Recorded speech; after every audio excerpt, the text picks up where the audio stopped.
What's up, everyone? Welcome back to the channel. Today, we're diving deep into one of the most requested reviews analysis, so stick around. You don't want to miss this. But before we get into that, if you're considering a purchase, don't miss out on this incredible discount available right now. Check the description below and the pinned first comment. Now, let's not delay any further and jump right into the details. So I recently got this 2Bay network-attached storage device, and I've been using it for a while now. Overall, I'm pretty happy with it, but there are a few things I want to mention. I give it a solid 4 out of 5 stars. The initial setup was a bit of a head-scratcher. I started with just one hard drive, then added a second later.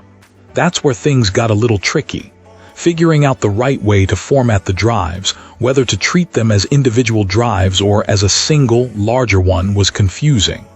The online information I found was inconsistent, some sources saying one thing, others saying the opposite. The terminology used to describe the different storage areas wasn't very intuitive either. It's a bit of a nested hierarchy that wasn't immediately obvious. However, the tech support was really responsive. They got back to me within a day and cleared things up completely. Looking back, I think setting it up with both drives from the start probably would have been simpler. For those wondering to access each drive separately, you need to choose the right formatting option. It's not immediately apparent which one that is. Once I had that sorted, I mapped them as network drives, and now I've got easy access desktop icons for each. After the initial setup hurdles, using the device itself has been a breeze. The web-based user interface is actually pretty slick and user-friendly once you're in. There's also a desktop utility, but I haven't really needed to use it much after the initial configuration.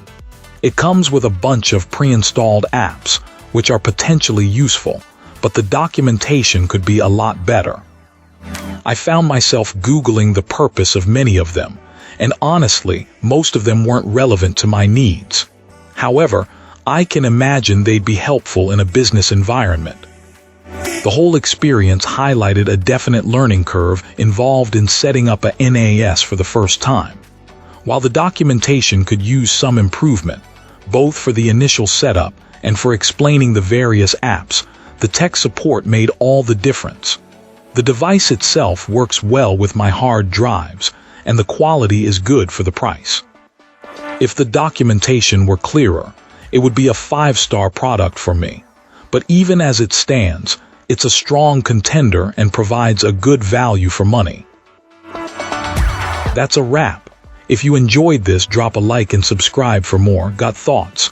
Let's chat in the comments. See you in the next one.